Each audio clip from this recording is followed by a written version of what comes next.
देश में तेजी से कैंसर के मामले बढ़ रहे हैं और सबसे चौंकाने वाले तथ्य ये निकलकर सामने आ रहा है कि युवा लोगों में कैंसर के मामले बढ़ रहे हैं। हमारे साथ डॉक्टर नीतीश रोहतगी सर हैं जो आईसीएस से जुड़े हुए हैं। सर, एक बात बताएं कि जो नए आंकड़े आ रहे हैं खास करके वो आंकड़े किस तरह के हैं और कितने खतरनाक हैं? कैंसर को लेकर अगर बात की जाए, कल 4 फरवरी 2026 है, तो कैंसर बहुत तेजी से बढ़ रहा है।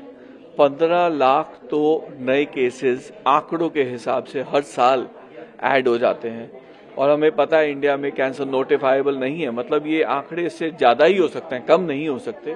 और फिर वो मरीज हैं जो पहले से पीरियड्स हैं और वो जब इस नंबर पे ऐड होते जाते हैं तो हर साल वो 15 का 20, 30, 50, तो शायद ये नंबर बहुत बड़ा है और हमारी आंखों के सामने बढ़ रहा है। मैंने अपने 10 साल में कैंसर को लिटरली एपिडेमिक होते हुए देखा है।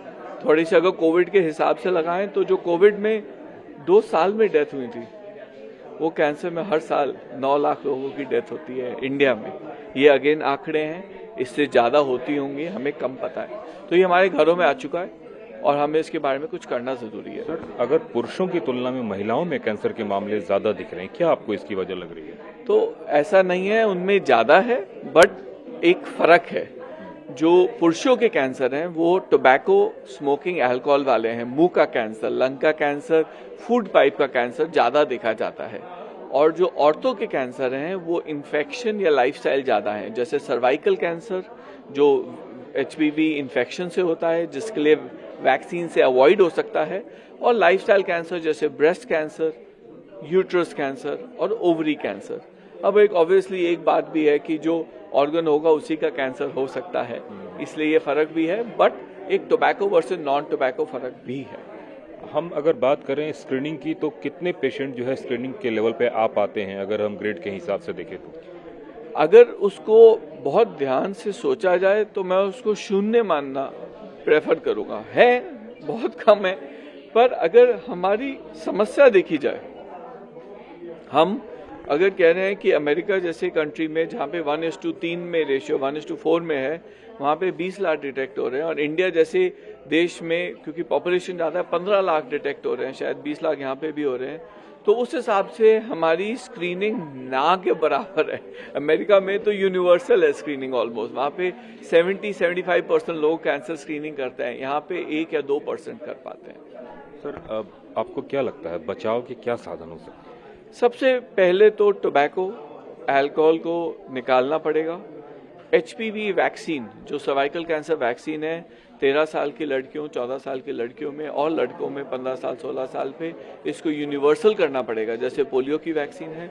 हमें अपने एक्सरसाइज को रूटीन में डालना पड़ेगा, वजन को कम करना पड़ेगा और खाने को ध्यान से देखना पड़ेगा कि क्या हम कच्चा खाना खा रहे हैं और मोटापे वाला खाना कम कर रहे हैं। यंग पॉपुलेशन में हो रहा है इंडिया में, मतलब क्या विदेशियों की तुलना में हम लोग ज्यादा कैंसर से पीड़ित हो रहे हैं यंग पॉपुलेशन की अगर बात करें? अगर यंग की बात करें तो हम इंडिया ज़्यादा पीड़ित हो रहे हैं। इसका कहीं ना कहीं श्रेय बाकी सारे फैक्टर जो बात की उस पर भी जा रहा है। इंडिया में टोबैको बहुत अर्ली राइज होता है, स्कूल के बच्चों में बढ़ जाता है, बट ऑल्सो कहीं ना कहीं इसका मेरा अपना अनुमान है, इसका कोई डेटा नहीं है कि कहीं ना कहीं जो पोल्यूशन है, चाहे वो हवा में है, पानी में है, खाने में है, वो इन चीज़ों पे इफेक्ट डाल रहा होगा। क्या टेक्निकली कैंसर को रोकने का कोई उपाय है? एक बार अगर किसी को हो गया तो क्या कोई नई टेक्निक आई है जिससे कि हम बचा सके ज़्यादा से ज़्यादा संख्या में? बड़ा अच्छा सवाल है ये कि टेक्नोलॉजी क्या कर रही है। तो टेक्नोलॉजी में 2 चीज़ें हैं। अर्ली डिटेक्शन में सर्जरी से और उसके बाद कीमो और रेडिएशन से खात्मे के नंबर्स बहुत बढ़ गए हैं। पहले हम मानते थे कि इन इलाजों से फिर भी 2 साल बाद आ जाता है। आजकल हम जैसे ब्रेस्ट कैंसर है, उसमें अगर स्टेज 1 स्टेज 2 में डिटेक्ट हुए तो 100 में से 90 लोगों में पूरी जिंदगी कभी नहीं आएगा।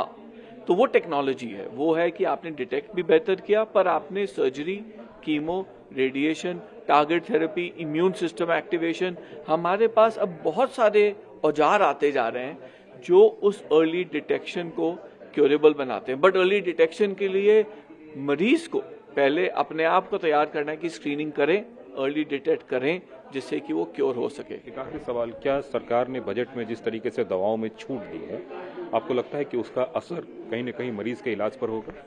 मेरे ख्याल से बजट में कैंसर के दवाइयों में छूट देना एक बहुत अच्छी बात थी। मैं सरकार को कॉन्ग्रेचुलेट करता हूं, पर मेरे ख्याल से ओवरऑल आउटकम में इसका असर कम होगा, क्योंकि ये वो दवाइयां हैं जो ऑलरेडी पीरियड या जो एडवांस कैंसर स्टेजेस हैं उनमें ज़्यादा काम आती हैं।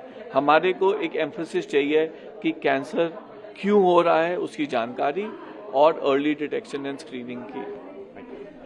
कैमरामैन मनीष डोरियाल के साथ कुमार कुंदन, TV9 भारतवर्ष, दिल्ली।